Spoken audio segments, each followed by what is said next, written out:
he'll come, and please give a good hand. I hand over to him. No? So take benefit of what he says, and we hope that this session turns out to be very meaningful and educative to all of us. Thank you. धन्यवाद। Cap उतारो sir, cap उतारो। हाँ, cap उतरवा दो लोग। नमस्ते। पहले हम आप कर्नल साहब को, सूबेदार साहब को जो फोर्स से आए हुए हैं उसको, एवं जो ट्रेनिंग लेने वाले हैं, जो स्टूडेंट है, लड़की और लड़का, सबको मैं धन्यवाद देता हूँ। एसडीओ मिरिक से, मैं एसडीडीएमओ sub divisional disaster management officer हूँ, शिवाजी बनर्जी। मैं एसडीओ ऑफिस से आया हूँ। एसडीओ के तरफ से आप लोगों के असंख्य धन्यवाद दे रहा हूँ। जैसे आपदा मित्र ट्रेनिंग एक बार इस डिस्ट्रिक्ट में हुआ था, दूसरी बार हो रहा है। अच्छा ही ट्रेनिंग है। ये आपदा मित्र ट्रेनिंग क्यों हो रहा है, ये हम पहले आप लोगों को बोलूँगे। हम बंगाली है, इसलिए मेरा हिंदी अच्छा नहीं है, तो मैं हिंदी में ही बोलूँगा। कुछ कुछ वर्ड बांग्ला हो सकता है, माफ कर देना। हाँ, इसलिए मैं तो डिजास्टर मैनेजमेंट में ही सब कुछ बोलूँगा। तो डिजास्टर मैनेजमेंट क्यों हुआ, माने क्यों डिजास्टर मैनेजमेंट एक्ट आया, पहले क्या था, ये मैं पहले बोल रहा हूँ। पहले ये रिलीफ डिपार्टमेंट था, माने डिजास्टर मैनेजमेंट डिपार्टमेंट के पहले ये रिलीफ डिपार्टमेंट था। रिलीफ डिपार्टमेंट का काम था जब कोई डिजास्टर हो जाता है उसके बाद लोग को रिलीफ देना, बस त्राण देना, ऐसा ही काम था। किंतु देख, डिजास्टर जैसे 1919 में हुआ, 2006 में हुआ, इससे डिजास्टर इतना ज़्यादा लोग को मौत हो गया। इसलिए सरकार सोचा था कि रिलीफ के पहले लोग को जानकारी देना चाहिए जे कैसे निजे बचना है, कैसे डिजास्टर होने के पहले व होने के बाद कैसे आप निजे के उद्धार करना है, वो सीखना जरूरत है। ये इसलिए सरकार चाह रहा है, माने West Bengal government and government of India, ये आपदा मित्र ट्रेनिंग हर डिस्ट्रिक्ट में 300 पीपल को दे रहा है। जैसे उस गांव में कोई डिजास्टर होगा तब वो उद्धार कर सकता है। एसडीआरएफ और एनडीआरएफ टीम आने के तो टाइम लगेगा, इसलिए ये हो रहा है। तो डिजास्टर क्या होता है, डिजास्टर क्या है, हम लोग जानते हैं। जो डिजास्टर जो है, डेंजर से डिजास्टर आता है। डेंजर कैसे ऑकरेंस होता है, जब आज भी हुआ था, अर्थक्वेक हुआ था ना 6:33 में, ज़्यादा नहीं हुआ, तिब्बत में हुआ था, 7.1 हुआ था। किंतु जब कुछ हो सकता है, यहाँ पर अर्थक्वेक होता है, जो लैंडस्लाइड होता है, पहाड़ में तो लैंडस्लाइड और अर्थक्वेक ये ज़्यादा तरफ होता है। और क्या क्या नेचुरल डिजास्टर होता है, वेदर टाइप का डिजास्टर होता है, जो विंड क्या बोले, कोस्टल एरिया में घूर्णिझड़ ऐसा होता है। हाँ, तो ऐसा हेल स्टॉर्म होता है, एरकम ये सब हो सकता है। तो ये छड़ा केमिकल डिजास्टर है। डिजास्टर के कुछ कुछ भाग है, उसमें हम लोग को काम करना पड़ता है। तो कुछ कौन जगह में हम कैसा कैसा डिजास्टर है, ये पहले मैं बोल रहा हूँ। फिजिकल डिजास्टर हो सकता है, जो अर्थक्वेक होता है, लैंडस्लाइड होता है, हर टाइप का हिल एरिया में होता है, कोस्टल एरिया में स्टॉर्म होता है। हाँ, तो आयला हुआ था 2009 में। तो हर साल में कोई ना कोई बंगोपसागर से वहाँ से झाड़ होता है, झड़ स्टॉर्म से वहाँ पर लोग के आदमी मर जाता है। तो नहीं मालूम होता है कि कैसा कितना किलोमीटर से झड़ आने वाला है, अभी क्या हुआ है, ये सब आगे जानकारी हो जाता है। इसलिए जो मौत जैसा ये कम हो रहा है। इसलिए क्या ये फिजिकल है, केमिकल हुआ था।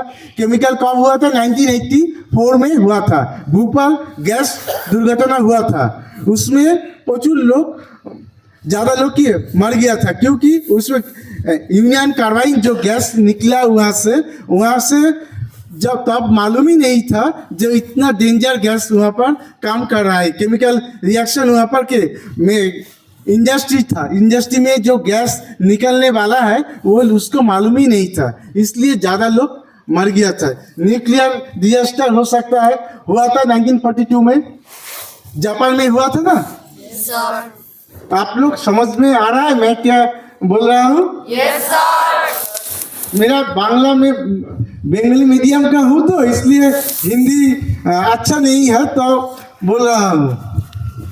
हाँ, तो ऐसे डिजास्टर हो सकता है, हेल स्टॉर्म भी होता है, सब टाइप का डिजास्टर होता है। तो डिजास्टर में क्या करना है? सबसे ज़्यादा क्षति किसको होता है? बच्चा को और औरत को। आप अच्छा लगा यहाँ पर इतना स्टूडेंट गर्ल्स जो यहाँ पर ट्रेनिंग में आया हुआ है, तो धन्यवाद आपके नहीं, आपको पिता माता को देना चाहिए जो आप लोगों को इस ट्रेनिंग में भेजा है। हाँ, जो इसलिए जो आप लोग की काम कर सकते हैं। गांव में आपको बाड़ी में रहते हैं, जब कोई डिजास्टर आएगा तब तुम लोग जो जानकर जो जानेंगे उसको क्या वो अप्लाई कर सकते हैं। यही हमारा मकसद है, जो डिजास्टर के रिड्यूस करना है। कैसे रिड्यूस करेगा? उसका एबिलिटी बढ़ाना है। हाँ, तो डिजास्टर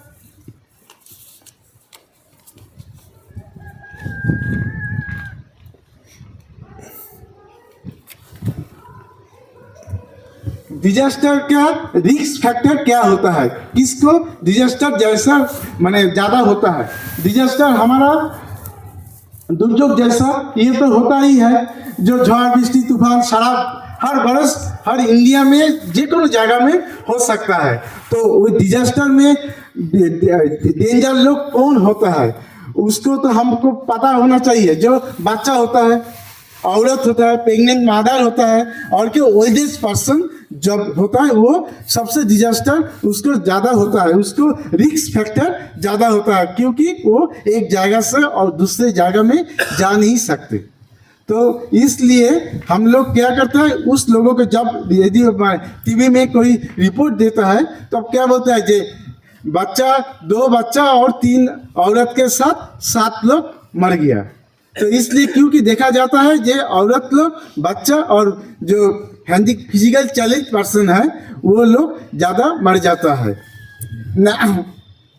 इसका ऐसा क्या, इसलिए हम लोग चाहते हैं जो कोई एक डिजास्टर हो जो कोई लोग नहीं मरे। जीवन कीमती है, इसलिए हम लोगों का पहले ही काम है जो उसको प्रिकॉशन देना जरूरी है। प्रिकॉशन हमारा सबसे जरूरत है, प्रिकॉशन देना। जे कोनो डिजास्टर के पहले जो होता है उसको प्रिकॉशन सबसे ज़्यादा देना जरूरत है। डिजास्टर और डेंजर एबिलिटी और माने रिस्क कैसा होता है मैं लिखकर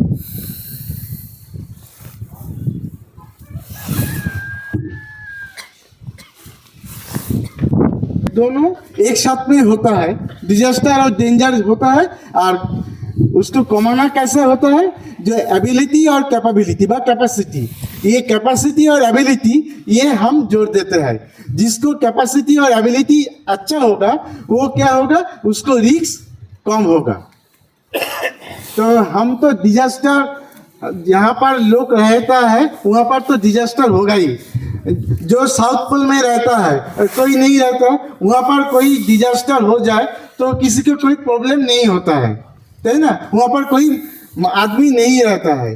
किंतु हम जब जिस जगह में रहता है उस पर कोई डिजास्टर होगा एवं डेंजर किसी के होगा जो उसमें नहीं मालूम होगा जो क्या करना है, उसको एबिलिटी कम हो जाएगा, उसको रिस्क फैक्टर ज़्यादा हो जाएगा।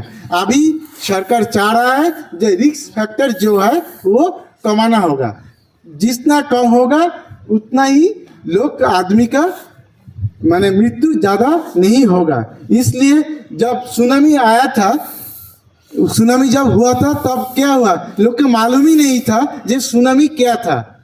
सुनामी के टाइम में लोग क्या था कि छवि तुल रहा था जे कितना एक भूमिकंप समुद्र के तला में हुआ, उसको जो तरंग आ रहा है जो पार में जब आएगा तो कितना ऊंचू माने कितना उसका वेव लेंथ कितना होगा किसी को मालूम नहीं था। वो किंतु जब वहाँ पर क्या था, पर्यटक था, पर्यटक तो क्वालिफाइड लोग ही पर्यटक होता है, तो वो जो पर्यटक था उसको मालूम ही नहीं था कैसे हम सुनामी हो रहा है, तो वो लोग छवि तुल रहा था, ऐसे ऐसे काम कर रहा था। जब टाइम पाया था किंतु वो लोग नहीं नाड़ा, तब देखा गया कि 10,000 के ऊपर लोग, 10,000 के ऊपर लोग मर गया था, क्योंकि उस मालूम ही नहीं था क्या होने वाला है।